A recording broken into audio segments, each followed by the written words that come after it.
सहनाववतु सहनौ भुनक्तु सह वीर्यं करवावहै तेजस्विनावधीतमस्तु मा विद्विषावहै। ओम शांति शांति शांति।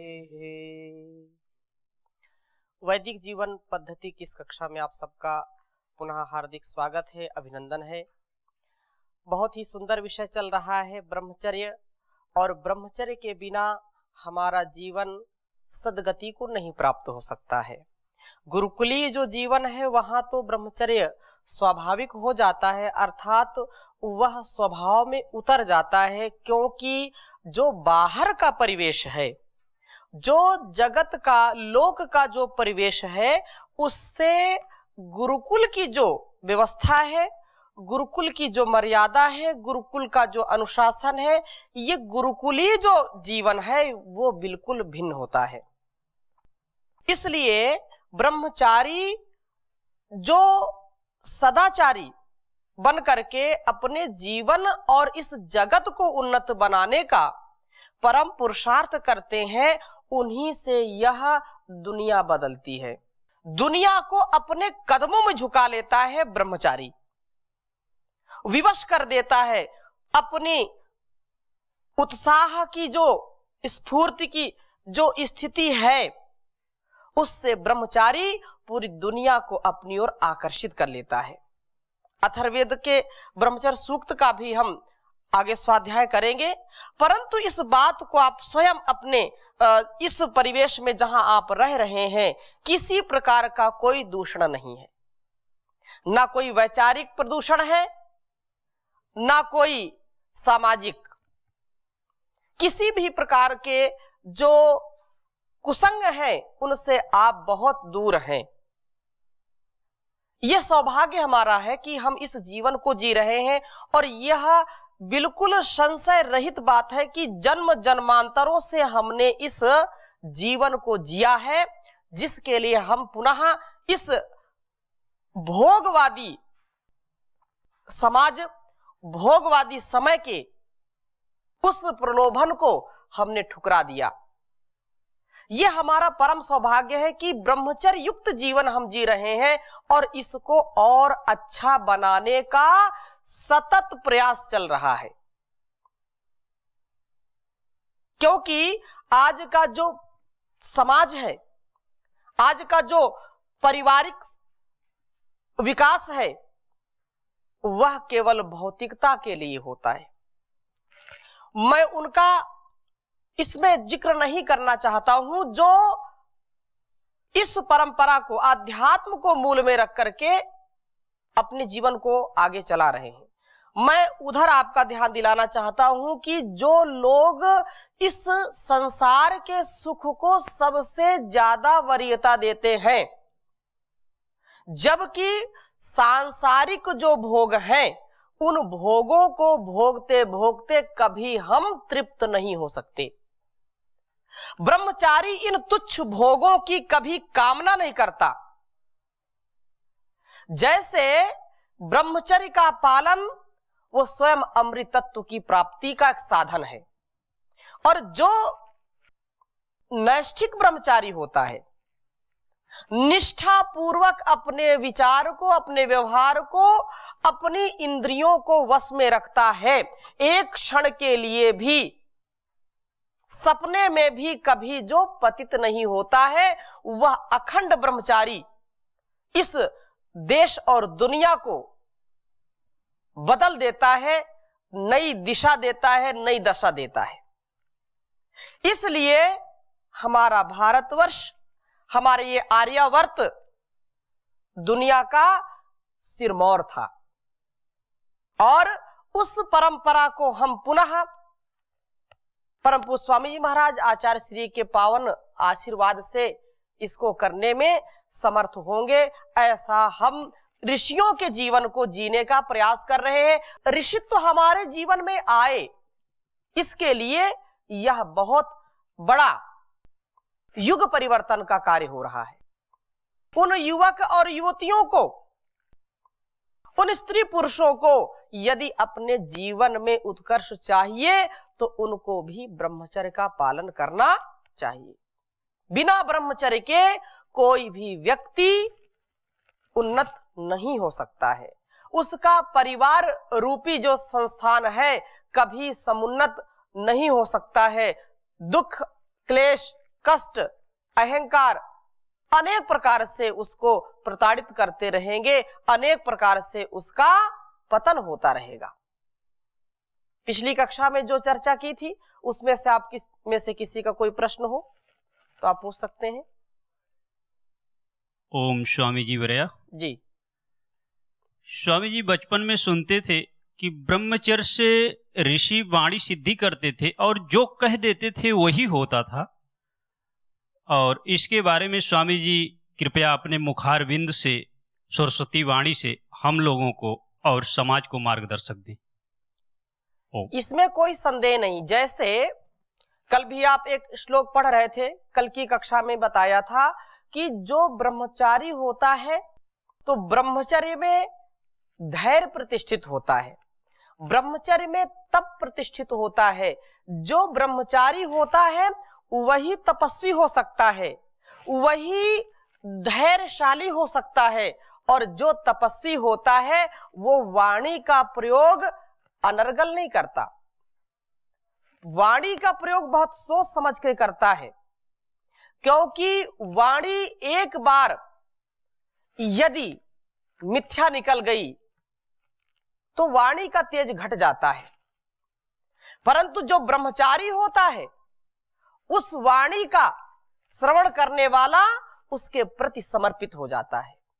ब्रह्मचर्य युक्त जीवन जिसका होता है उसकी वाणी में तेज ओज होता है, उसके वाणी में एक सम्मोहन होता है जिससे लोग उसके ओर आकर्षित होते हैं। जहां बात रही कि वो सत्य हो जाता था तो मैंने कहा मिथ्या भाषण कभी नहीं करते थे। आज लोग फूहड़ गीत गाते हैं, अनेक प्रकार की जो बातें नहीं करनी होती उन बातों को करते हैं। उन युवकों का समय आधे से ज्यादा केवल एक दूसरे की बुराई में निकलता है। जब वाणी से हम किसी की बुराई करते हैं, किसी के प्रति ईर्ष्या का भाव रखते हुए बोलते हैं, तो हमारा स्वभाव भी वैसा हो जाता है। हम अपने पुण्याशय को न्यून कर देते हैं, पुण्य कम कर देते हैं जब हम दूसरों की बुराई करते हैं, छल कपट युक्त वाणी का प्रयोग करते हैं।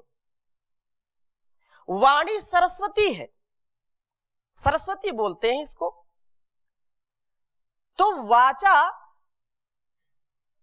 जो वाणी के द्वारा जो बोला जाए उसमें इस बात का ध्यान रखा जाए कि कभी मिथ्या भाषण तो नहीं हो रहा है।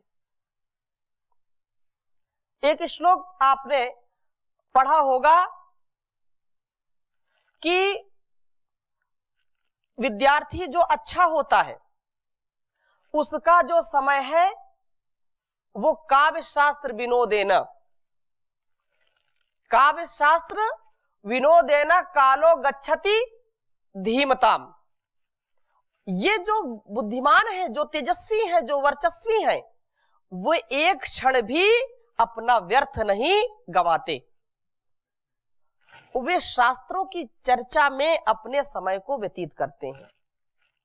काव्य शास्त्र विनोदेन, उनका शास्त्र ही विनोद है, उनका शास्त्र ही मजाक है। ऐसा मजाक का तात्पर्य अपने समय को शास्त्रोक्त बातों में, शास्त्रोक्त वार्तालाप में समय व्यतीत होता है उनका।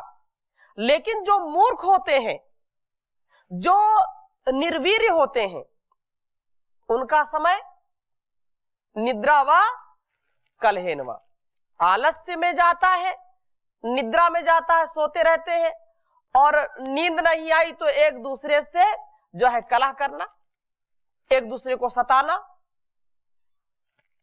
कहीं किसी का वस्त्र खींच लिया, कहीं किसी का वस्तु इधर से उधर कर दिया, अपने स्वभाव को ऐसा बिगाड़ देते हैं, उससे कुछ हासिल नहीं होता, लेकिन उससे उनका क्या नुकसान हो रहा है इस बात का उनका ज्ञान नहीं होता।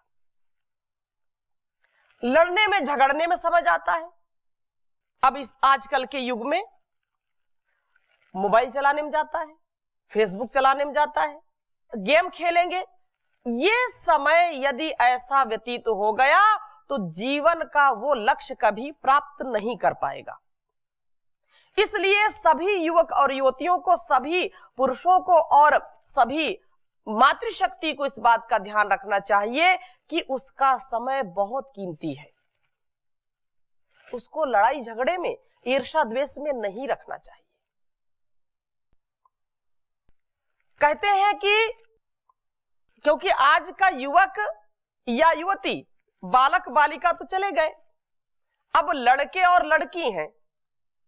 लड़के और लड़की, लड़के झगड़ के, हाँ, ये लड़के, किसी कवि ने लिखा, ये लड़के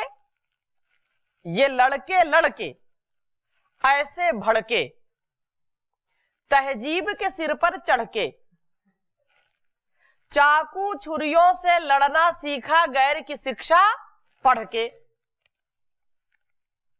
अब घर की शिक्षा भी, क्योंकि शिक्षा, जैसे आप में से कल पूछा था कि आज का जो पतन होने का कारण क्या है, जो कुशिक्षा का पाठन पठन, कुशिक्षा का पाठन पठन, जो हमारी संस्कृति नहीं रही उसको हमारे ऊपर थोपने का प्रयास कर रहे हैं।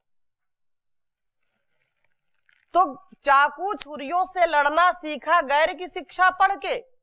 घर की शिक्षा भी निकम्मी है। पहले हर गांव में गुरुकुल होता था, हर गांव में एक विशेष विद्वान होता था जिसका उत्तरदायित्व होता था कि इस गांव के युवक युवतियों को, इस गांव के वासियों को सही दिशा दे सके। लेकिन उस परंपरा को तोड़ दिया गया। तो घर की शिक्षा भी निकम्मी है। इसमें दोष किसका है? दोषी बाप व मम्मी है। पिता प्रसन्न है, डैडी सुनकर माता बन गई मम्मी है। रात में बच्चा क्या कर रहा है? जब उसको पढ़ना होगा तब वो सोएगा, और जब सोना होगा तो कोई दूसरा काम करेगा, फिल्म देखेगा, मोबाइल चलाएगा। आधी रात तक मोबाइल देखे, कैसे उठेंगे तड़के? आप तो यहां 3:45 बजे उठ जाते हो।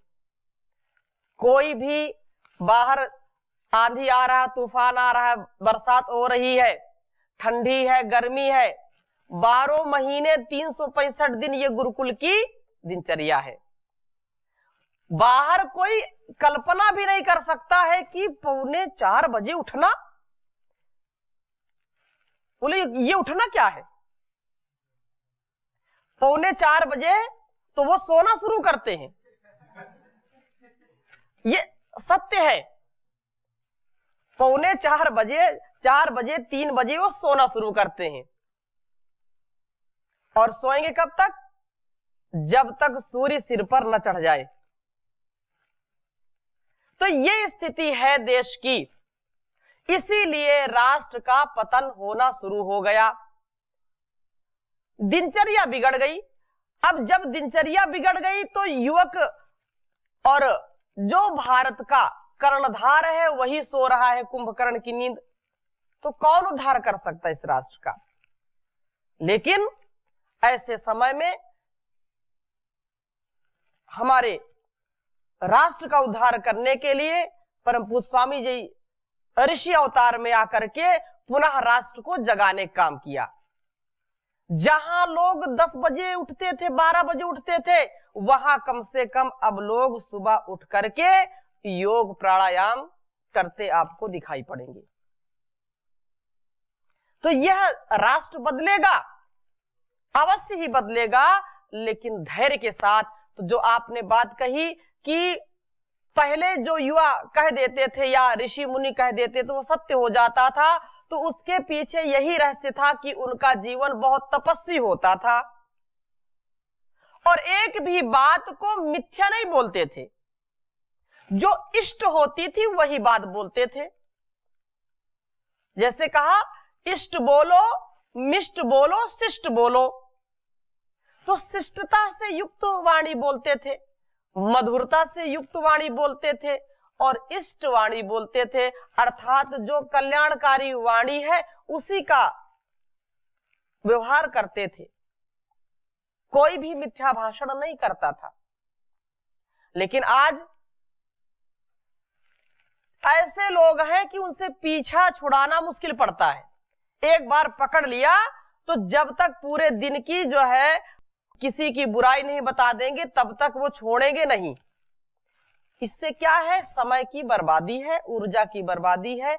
हमारा जो अस्तित्व है वो कभी सुधरने वाला नहीं है। तो इस प्रकार से वाणी का प्रयोग बहुत उत्तम है और वाणी का प्रयोग बहुत ही सोच समझ के करना चाहिए, क्योंकि वाणी सबसे बड़ा आभूषण है। सबसे बड़ा आभूषण है ये वाणी। आप रोज बोलते हो यज्ञ में, देव सविता प्रसूयज्ञम प्रसूयज्ञ पतिम भगाय दिव्यो गंधर्वः केतपुः केतन्नः पुनातु वाचस्पतिर्वाचम्नः। हे वाचस्पति, वाणियों के स्वामी परमात्मा, वाचम न स्वदतु, हमारी रसना को भी, हमारी वाणी को भी स्वदतु, रसदार बना दीजिए। हम नीरस न बोले, सरस बोले। जब बोले तो अमृत घोले और दूसरों के हृदय के दरवाजे खोले। बोलना बहुत बड़ी बात है, लेकिन कैसे बोलना, कहां पर किस वाणी का प्रयोग करना, ये एक विद्वान, धीर, गंभीर व्यक्ति ही कर सकता है। जो निर्वीर्य है, जो नासमझ है, अल्पज्ञ है, उसकी वाणी में तेज ओज की संभावना नगण्य होती है। इसलिए ब्रह्मचारी की हुंकार मात्र से शत्रु के पसीने छूट जाते हैं। महर्षि दयानंद जी का जीवन पढ़िए, केवल हुंकार मात्र से बड़े बड़े पहलवान भी जो है ना थर थर कांपते थे।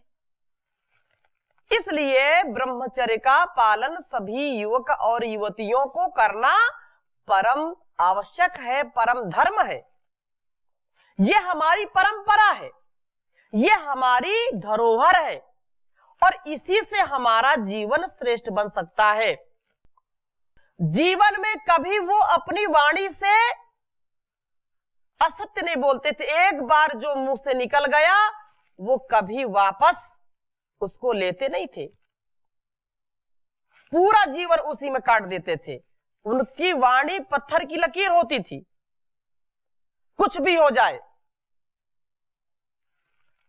एक श्लोक आप बोलते हो, उदयति यदि भानु पश्चिमे दिग्विभागे प्रचलति यदि मेरु शीततां याति वहनी विकसति यदि पद्मं पर्वताग्रे शिलायां न भवति पुनरुक्तं भाषितं सज्जनानां भाषितं सज्जनानां। उदयत यदि भानु पश्चिमे दिग्विभागे। जो ब्रह्मचारी होता है, जो धीर गंभीर विद्वान होता है, जो अपने गौरव को जानता है, स्वाभिमान में जो जीता है, उसकी वाणी का क्या जो है चमत्कार होता है, वाणी की क्या कीमत होती है। तो कवि ने ये इस श्लोक में दिया कि उदयत यदि भानु पश्चिमे दिग्विभागे। यदि सूर्य पूर्व दिशा के बजाय पश्चिम से जो है उदय होने लगे तो भी पश्चिम से कभी उदय नहीं हो सकता, वहां अस्त होता है। लेकिन कदाचित ऐसा हो जाए उदयत यदि भानु पश्चिमे दिग्विभागे, प्रचलत यदि मेरु, पर्वत कभी चलते नहीं है, परंतु ऐसा होने लगे कि हिमालय पर्वत दिल्ली का सैर करने लगे, यहां से हरिद्वार से चल करके या इधर उधर घूमने लगे पर्वत, तो भी यह असंभव है, हो नहीं सकता। लेकिन कवि का कहने का जो है तरीका है कि पर्वत भी यदि चलने लगे तो भी विकसत यदि और कहा कि वन्नी, आग से कभी ठंडापन नहीं निकलता, अग्नि कभी शीतलता नहीं देती, अग्नि का काम है जलाना, अग्नि काम है उष्णता का, लेकिन कभी ऐसा हो जाए कि अग्नि जला दो और उससे बर्फ के टुकड़े निकलने लगे, अग्नि जला दो आपको ठंडा कर दे, यदि ऐसा विपरीत काम हो जाए तो भी। विकसत यदि पद्मम पर्वताग्रे शिलायाम, जो कमल होते हैं कहाँ खिलते हैं?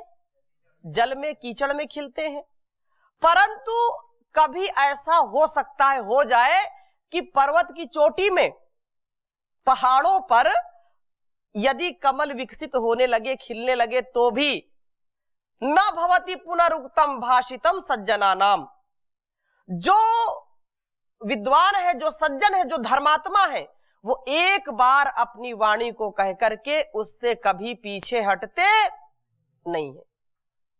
धर्म के मार्ग पर, श्रेय के मार्ग पर जो आगे बढ़ते हैं वे कभी पीछे कदम अपने नहीं रखते हैं। तो इतना बड़ा यह उद्देश्य कौन पाल सकता है अपने जीवन में? इतना संकल्प किसका उच्च हो सकता है? ब्रह्मचारी का। जो ब्रह्मचर्य का पालन करने वाला है, ब्रह्मचर्य रूपी जिसने अमृत का पान किया है, उसका जीवन इतना उज्जवल, इतना निर्विकार, इतना निर्भ्रांत, इतना निर्भर हो सकता है, और दुनिया में किसी का नहीं हो सकता है। इसलिए ब्रह्मचारियों को ब्रह्मचर्य का पालन करना परम आवश्यक है। कि ब्रह्मचर्य का जो विशेष महत्व है, तो ब्रह्मचर्य में वीर की रक्षा करना, शुक्र की रक्षा करना, ये विशेष उत्तरदायित्व होता है ब्रह्मचारी का, क्योंकि वही शक्ति प्रदान करने वाला होता है। तो कठोपनिषद में एक श्लोक विशेष आता है, इसको आप लिख लीजिए। बहुत बड़ी बात कही दी कि ये क्या है, शुक्र क्या है। तदेव शुक्रम तद ब्रह्म,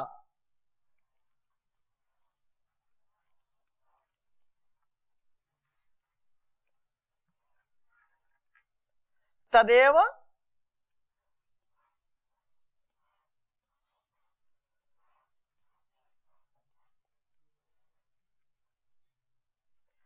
तदेव शुक्रम तद ब्रह्म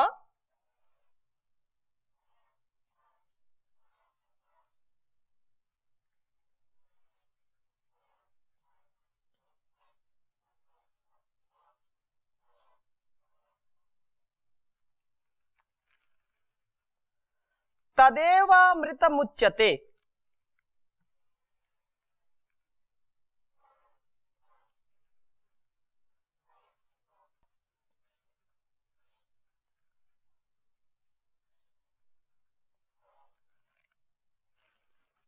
और आगे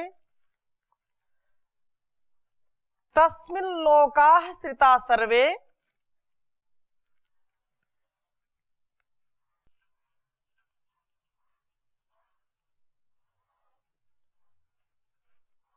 तस्मिन् लोकाः श्रिताः सर्वे।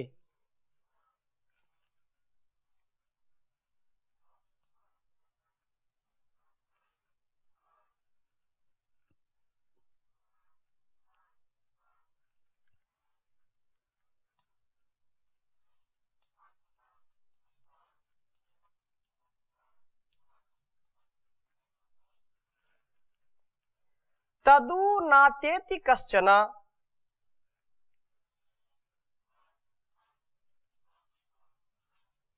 तदु न अत्येति,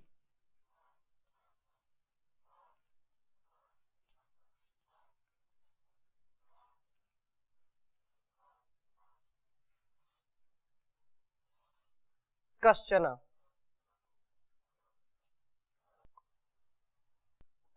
कश्चन उच्चारण करेंगे।